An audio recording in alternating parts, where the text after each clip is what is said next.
El ritmo de la mañana de Ritmo 96. A nuestro amigo Eduardito Medina de Zambra por el presente que nos hizo llegar aquí a la cabina. Un abrazo, hermano. Tengo como 4 litros que no te veo. Yo voy para allá el sábado Y también mandarle saludos a don Fran Capellán, santiaguero, empresario del corretaje de seguros, aquí a su hijo Capellancito.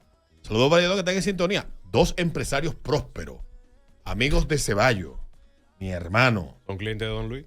Deberían de serlo. Tienen que ya ir poniendo a don Luis en el plan para la segunda mitad del año 2023. Mis amigos empresarios. Don Luis, bienvenido. ¿Cómo está usted? Muy bien, muy bien. Don Luis, pero estoy viendo ahora que usted se me fija un poco en la ropa de la gente, pero usted tiene hasta una batería de camisa con el logo de su empresa. Sí. Lo que me gusta es que las camisas no son Columbia. ¿Cómo así? Se distingue, o sea, son camisas diferentes. Diferente. Personalizadas, sí. Así es. Un flow, don Luis. Sí, muy bien escogida. ¿Se va a quedar aquí en Semana Santa en la ciudad? Sí. Nosotros los últimos años siempre nos quedamos. Acostumbramos a ir a la ciudad colonial. Es bella la ciudad en Semana Santa. A la caminata, a visitar monumentos en las madrugadas. Y generalmente nos quedamos aquí. Y así será. Imagino que nos tiene algo especial para la semana que viene. Sí. Sí, yo pienso que un tema interesante porque es lo que me encuentro tanto en la parte organizacional, laboral y en la personal. Y es el tema del dominio propio, el autoconocimiento, el saber quién soy, el reconocerme, aceptarme. Pero es impresionante lo mucho que le cuesta a mucha gente conocerse y aceptarse. Eso se dice fácil. Eso es doloroso. Es traumático, es doloroso, metafóricamente es un parto. O sea, es un proceso que duele, pero que sus beneficios nunca se terminan. Es decir, el que logra conocerse a sí mismo, logra vivir en paz consigo, reconciliado, consigo mismo, consigue la felicidad y la paz, y eso no se pierde nunca. Después que tú consigues eso, tú no lo pierdes nunca.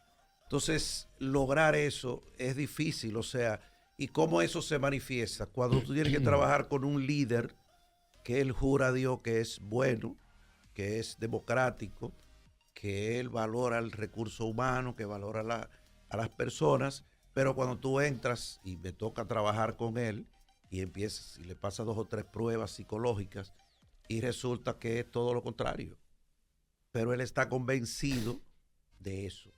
Entonces esos procesos que yo hago me gustan, me encantan, porque enfrento a la persona y ellos se van dando cuenta y dicen, o sea, usted lo que me quiere decir que cuando yo hago tal cosa, eso se llama autoritarismo. Yo nunca le contesto y le digo, ¿y tú qué crees? ¿Cómo tú crees que se siente el empleado cuando tú haces eso? ¿Cómo tú te sentirías si el jefe tuyo lo haces contigo? ¿Y cuál es la respuesta? Mal. Pues eso es exactamente lo que tú estás haciendo. Y la pregunta que a todos les sorprende y se pegan de atrás cuando yo le pregunto si es hombre. ¿Y tu mujer qué dice? Entonces ellos bajan la cabeza y dicen sí. Ella dice eso. Y si es una mujer, ¿y de qué se queja tu marido? Entonces, ese es un proceso y la Semana Santa es para eso. O sea, la Semana Santa es como detenerse a reflexionar, a pensar en uno mismo y a pensar en lo que uno hace, cómo lo hace. Y sobre todo, por ejemplo, que es un tema muy empresarial. ¿Recuerdan aquel tema que impactó muchísimo de dueño de empresa o gerente general a pesar tuyo? Entonces, cuando el gerente general, y ese es el tema de hoy, o sea, ¿cuál es la función del dueño de la empresa? Que con eso cerramos el ciclo. Entonces ellos siempre se sorprenden, el líder, el dueño de la empresa, cuando me hablan de los problemas. Y yo siempre le pregunto, ¿y quién es el jefe de esa persona? Yo. Bueno, pues entonces el tema es contigo. Entonces uno saber el impacto que tiene lo que tú haces, lo que tú dices, lo que dejas de hacer en los demás. Esa es, yo creo que el logro mayor que puede tener una persona. Pero hay algo, antes que usted pase al líder, al dueño de la empresa. Usted, bueno, aquí hemos aprendido con usted que una persona que dirige un equipo, trabaja en equipo, obviamente, pero tiene que haber una cabeza. Usted acaba de describir ahí ese tipo de persona, ese tipo de líder, que es un sabelotodo, que las cosas se hacen porque él es el jefe. Eso tiene un poquito poquito no, es autoritario. Y por supuesto también el ego está más grande que este edificio. Y todo eso se combina para que esa persona, cuando está al frente de un equipo, sus decisiones afecten el resto del equipo. Claro. Y ahí se arma un tremendo lío. Pero entonces, ¿cómo se debe de actuar? O para usted debe ser un trabajo bien tedioso bajar a esa persona del pedestal allá arriba donde está, que cree que se la sabe toda, para hacerle entender que sus decisiones y cómo él está trabajando no es lo correcto. Mira, hay 3 tipos de personas. Son muchos en el concepto de líder. Hay un líder que es Steve Jobs, egocéntrico, narcisista. Ese no hay forma de cambiarlo. Si yo lo evalúo y me ha tocado, evaluarlo para saber si lo aceptan o lo promueven a director de una empresa grande. Me tocó otro que ya era director, pero tenía comportamientos inadecuados y me tocó evaluarlo. En ambos casos le dije, no, ahí no hay ninguna probabilidad. Incluso uno de ellos lo trabajamos en equipo. Yo le dije, tiene que ir al psiquiatra y tiene que ir a donde un psicólogo. Que en este caso fue mi mujer. Y en la primera sesión, la primera par de conversación que yo tuve, y lo mandé al psiquiatra, todos estuvimos de acuerdo que no hay nada que hacer. Por lo tanto, hay diabetes, hay cáncer, hay enfermedades cardíacas, también hay trastornos que son psicológicos, que corresponden a una personalidad. Entonces esa gente, sí hay muchísimos de ellos liderando, porque esa gente son buenos y consiguen todo lo que quieren, pero como el que entra a un jardín con los pies grandes. Destruye muchas cosas. Entonces, como esas cosas a veces no se notan, son el empleado, y bien. Con ese yo no trabajo. Definitivamente no estoy preparado para ese tipo de personas cuando lo identifico. El segundo líder es el líder que es autoritario, que es como tú dices, pero yo le digo, ese es así por ignorancia. Él no ha escuchado, nadie lo ha sentado, nadie lo ha enfrentado, porque ese líder, lamentablemente, y quizás favorablemente, son buenísimos y logran resultados. El problema es a qué precio. El problema es que dañan el clima, dañan la cultura y hacen que mucha gente buena abandone y se va, que no soportan. De hecho, un empleado bueno, realmente bueno, no va a soportar a un mal líder. Lo va a soportar hasta que pueda encontrar otra cosa, porque no lo va a hacer. Ese líder, cuando uno lo evalúa, a mí me resulta cómodo, me resulta fácil, porque es simplemente mi estilo es enfrentarlo con lo que él hace. O sea, yo no voy a inventar, o sea, si yo voy a evaluarte a ti, tu peinado y tu vestimenta, yo te voy a hablar de la que tú tienes puesta. No de la que tú tienes en el closet que tú dices que es excelente, que es lo que él dice. Entonces, cuando uno empieza a hablar con él, a preguntar, obviamente el 90% llegan a mí referidos por el dueño o por la gerencia general. Y siempre le pregunto al que me lo refiere, ¿él sabe a qué va donde mí? Sí, él sabe. Muy bien. Cuando él llega donde mí, yo le pregunto, ¿tú sabes por qué estás aquí? ¿Qué es lo que vamos a trabajar? Entonces ahí uno más o menos se da cuenta. Entonces las evaluaciones psicológicas son excusas que uno utiliza para decir, pero aquí tú dices que tú eres tal cosa.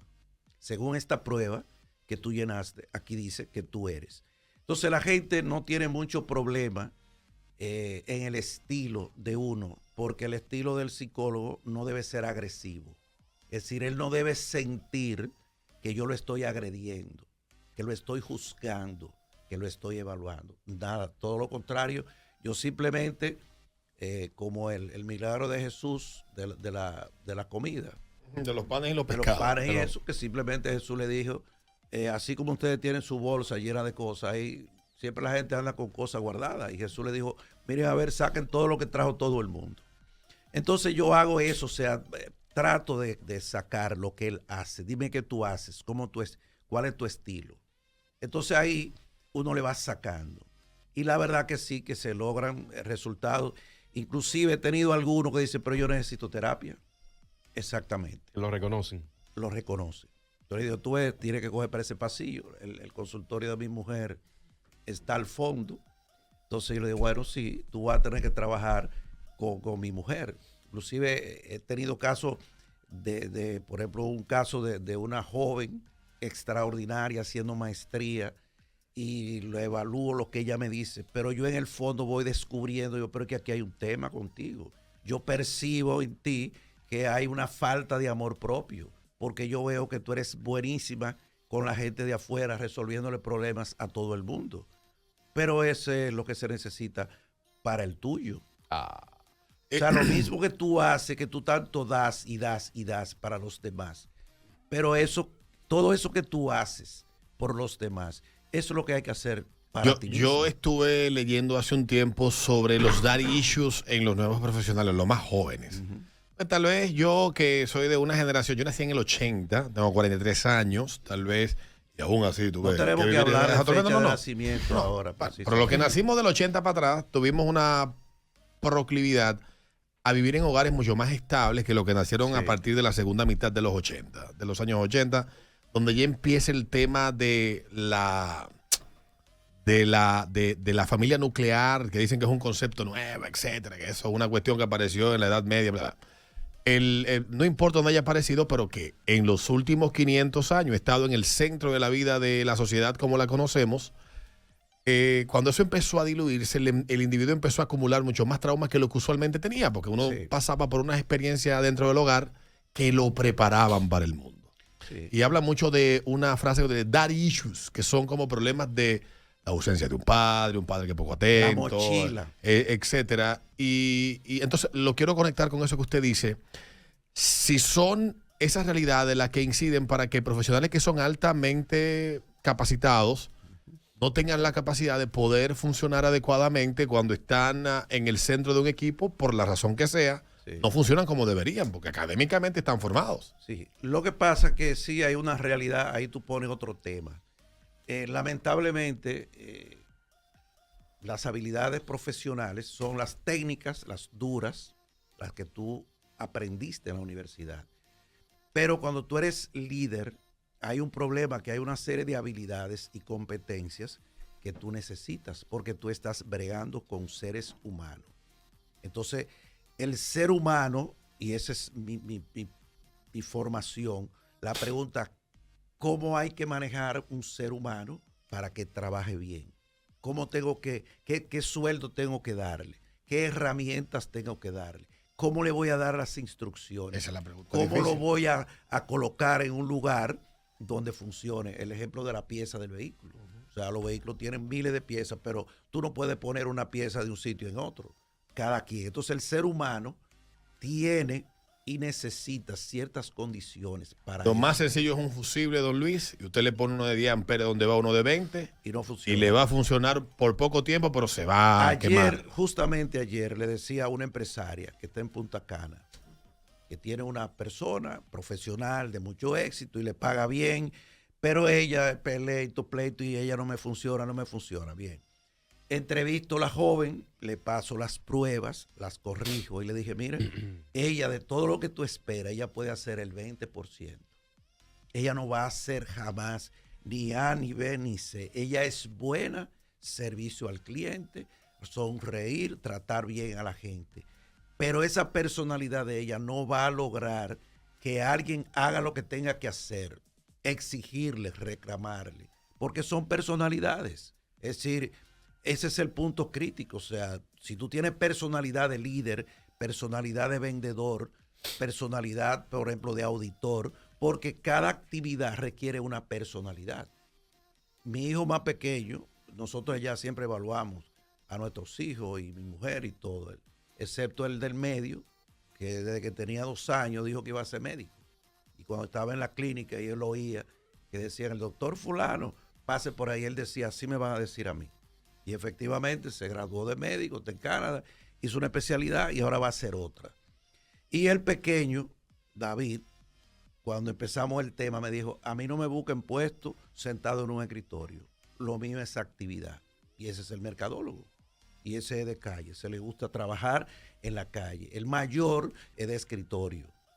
Entonces, hay personalidades. Entonces, tú no tienes que, el líder, en este caso, es una persona que tiene habilidad para trabajar con personas, con otros. Como que ahí se entonces, que es la gran disputa de ¿los líderes se hacen o nacen? las dos cosas. Que es Las la gran dos disputa cosas. que vengo oyendo desde la Siempre década de los 90. Todo se nace y se hace. O sea, tú no puedes aprender a ser músico si tú no tienes deseo, no tienes esa vocación. Tienes ritmo. Ahora, que tú tengas la vocación, yo debía haber sido músico. Sí, es verdad. Porque faltaban las herramientas. Pero nunca me inscribí, nunca eso. Bueno, ahora toco el piano y toco la guitarra luego de cerrar la puerta Y canta. para que nadie me oiga. Me encanta. Y- Para la mortificación de los ¿verdad? vecinos. Sí. No, y además, entre paréntesis, a mí la música me favoreció mucho en mi casa porque unió mucho a mi familia. Cada vez que yo cogía un instrumento de eso, todos se trancaban en un cuarto. Entonces, Una causa en común. sí, entonces se juntaban todos. Y yo, mira, eso une la familia. Hasta que después, bueno, también mejoró mi relación con mi esposa. Si yo cogía la guitarra, siempre aparecía un refresco y un pedazo de bizcocho, no sé de dónde. Para que se callara. Llévale eso a tu papá. Entonces, bueno. Usted sabe, don Luis, que usted habla de este tema y yo pienso con la decisión que tomó una institución financiera recientemente aquí en República Dominicana, ahí tiene que la continuidad de la organización está por encima de quien la Claro. encabece. Y a mí me llama la atención porque al ser una de las instituciones más conservadoras en su estructura gerencial que yo he visto, los bancos tienden a ser muy conservadores en eso, no andan moviendo de que presidente, un VP de una cosa, a menos que pase algo muy grande, y se da como el mismo fenómeno en todas partes. Sí. Yo he visto que después de 50 años con un presidente, ahora han nombrado un nuevo presidente. Sí. Y me pongo a analizar, porque es algo que me llama mucho la atención, qué largo habrá sido el proceso de tú encontrar a una persona que luego de esa permanencia de 50 años y con éxito, Sí. y un grandísimo éxito, tú pongas a alguien entonces a construir el camino de los próximos 20 o 25 años. Sí. Y dentro de las empresas a veces no se mira en esa dirección. Yo me imagino que en esa empresa cuando contrataron a este caballero, él pasó por un proceso de formación y carrera dentro del Claro, banco claro. hasta que fue identificado, no, este es el tipo. Sí, definitivamente esa es una habilidad, tiene que identificarse con la misión, con la visión, con los valores. Es decir, cuando se elige un líder, presidente o no, es alguien que piensa. Digo, me fui a presidente porque es una noticia reciente. Siempre, está en primera plana. Exactamente. Esa es la segunda ya en este mes. Otra institución familiar también. Hizo ese proceso. Sí, la gente del Seguro Universal. Ah, no lo donde sabía. ya, sí, donde Sí, que dirigieron tuvieron la asamblea la hace unas asamblea. semanas. Entonces, su hijo es el que sube, pero cuando tú lees el historial y el Hay todo un background, proceso. hay todo un proceso, porque esa gente sí tienen que ser lo que se llama el líder integral, o sea, que piensa, razona, tiene espíritu, o sea, tiene un concepto muy amplio. Entonces, ese líder que se elige, el líder que tú eliges, tiene que ser alguien que piensa como el dueño, siente como el dueño y cree, para que pueda comprarle lo que él quiere lograr en la empresa. Entonces, siguiendo con el tema que puso Peter y la función del líder, por ejemplo, la función del dueño de empresa, entre otras cosas, y contestando también el tema tuyo, es decir, para tú ser líder, para tú ser dueño de empresas, siempre para lo que sea, tú vas a necesitar dos grandes grupos de habilidades. Las técnicas, que es el currículum, que lamentablemente todavía aquí siguen contratando líder por el currículum, y las habilidades blandas, con la inteligencia emocional a la cabeza, las habilidades sociales. Porque ¿qué es lo que hace un líder? O sea, si a un líder le caen detrás en el santo día, van a encontrar que más del 80% es hablando con gente, ¿o no? ¿Por qué usted dice lamentablemente toma en cuenta el currículum para contratar? Porque oye lo que pasa, simple. El 80, muchos los contratan por el currículum y lo despiden por falta de inteligencia emocional. Y de un grupo de habilidades blandas que usted haya señalado en el pasado. O sea, te contratan porque eres buenísimo como profesional, pero te terminan despidiendo porque tú no eres bueno con gente. Entonces aquí tú tienes que lograr que la gente quiera. O sea, esa es la parte del líder. Entonces, en el siglo XXI y después de la pandemia, el ser humano ha quedado muy sensible, muy cómodo, muy naif. Entonces, tú tienes que lograr que ese líder trate bien a la gente para que la gente quiera. Entonces, el dueño de empresa tiene que ocuparse no solamente de la producción económica, porque obviamente una empresa es una organización socioeconómica.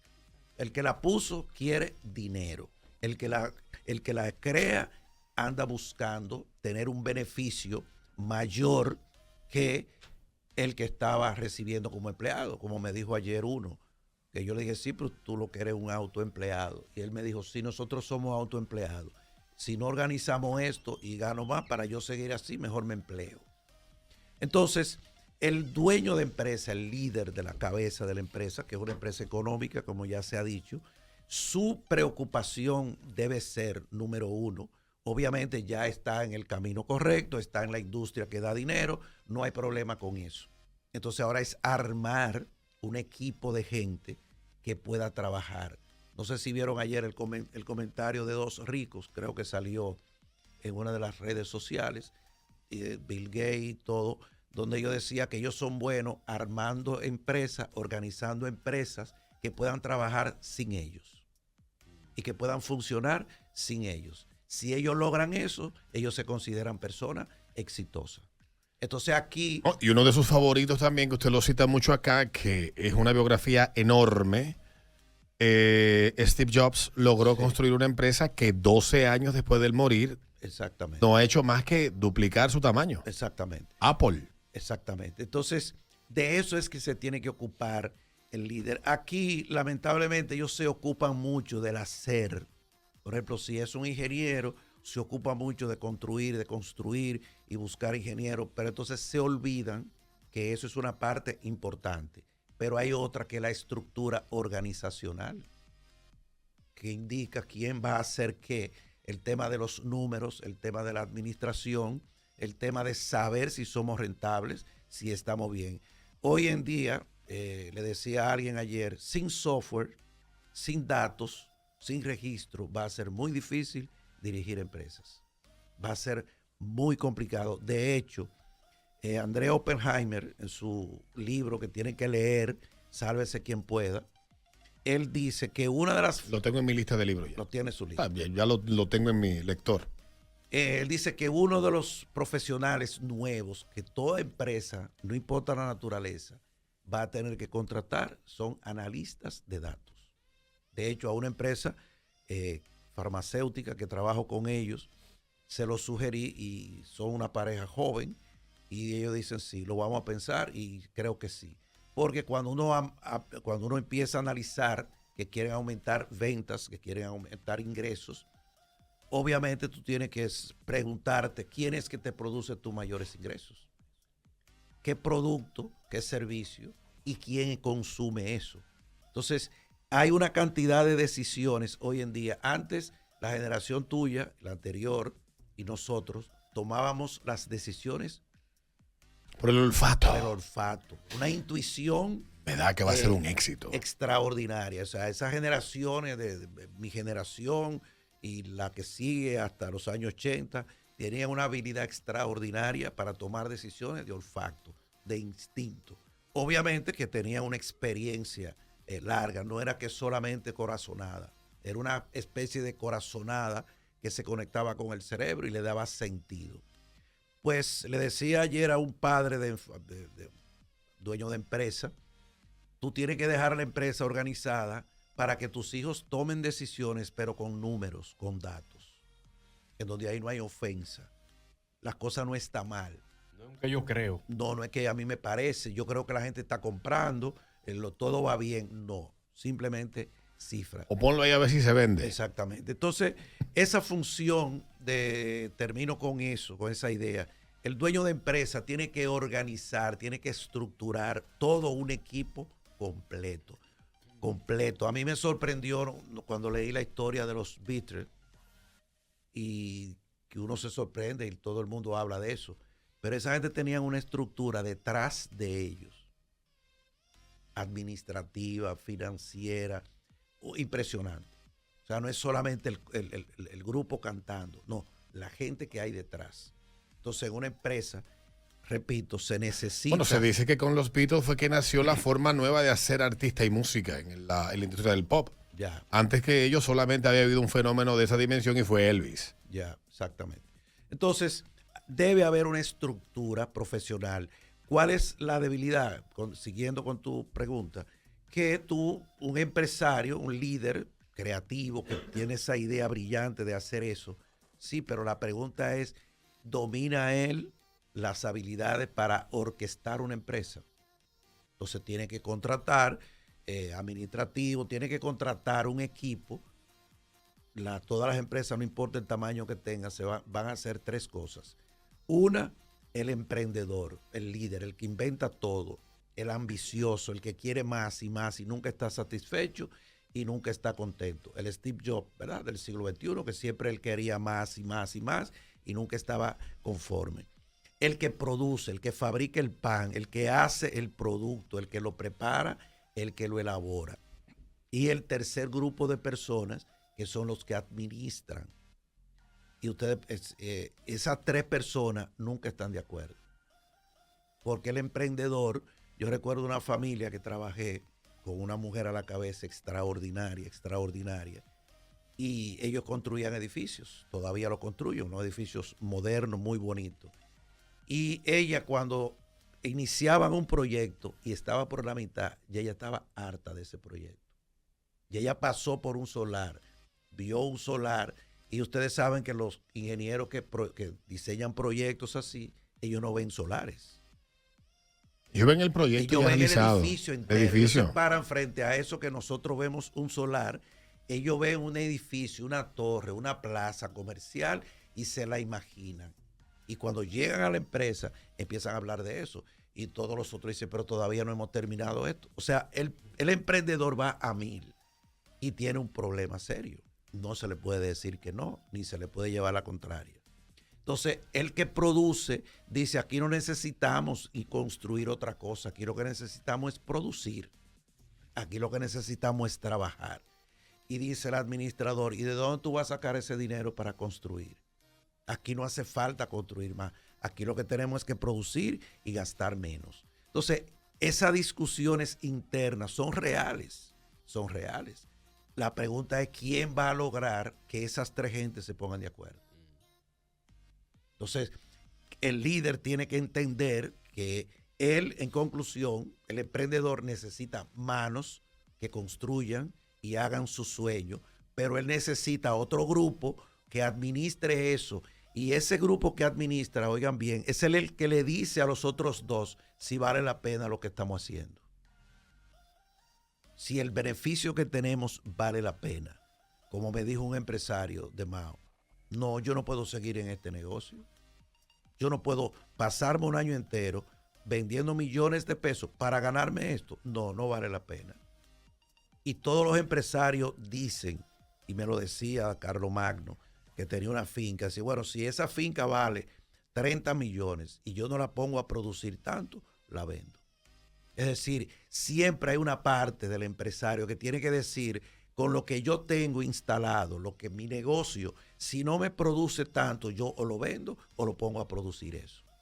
Porque tiene que valer la pena el esfuerzo. Pero, conclusión, para tú lograr eso, se necesita ese emprendedor que hace crecer el negocio, el que lo pone a trabajar, el que pega el blog, el que atiende al cliente, el que más a la harina, pero tiene que haber un grupo que administre, que evalúe y analice. Por ejemplo, un fenómeno que me extraña, la mayoría de la gente no lo hace, no cierran proyectos, no cierran cosas. Es decir, si tú haces un edificio, se supone que tú hiciste un presupuesto, hiciste cotizaciones, pero cuando tú terminas ese proyecto, tú tienes que cerrarlo.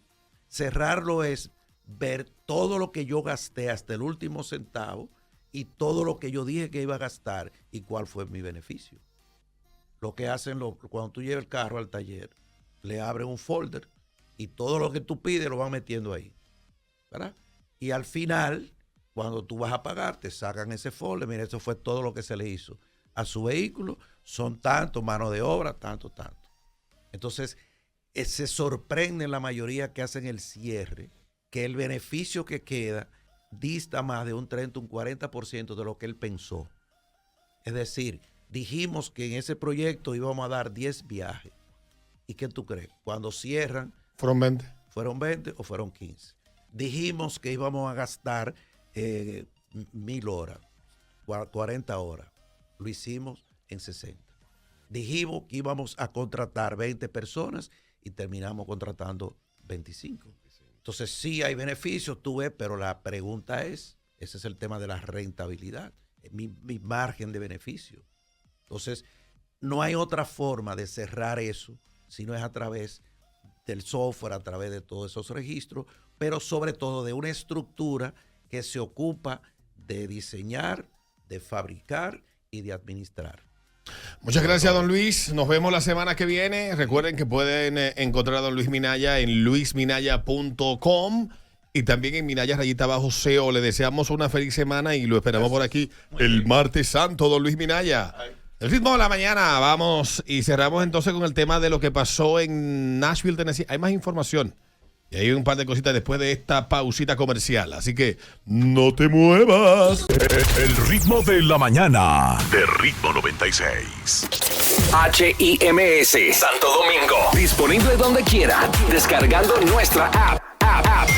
Ritmo 96. Una estación del Grupo Medrano.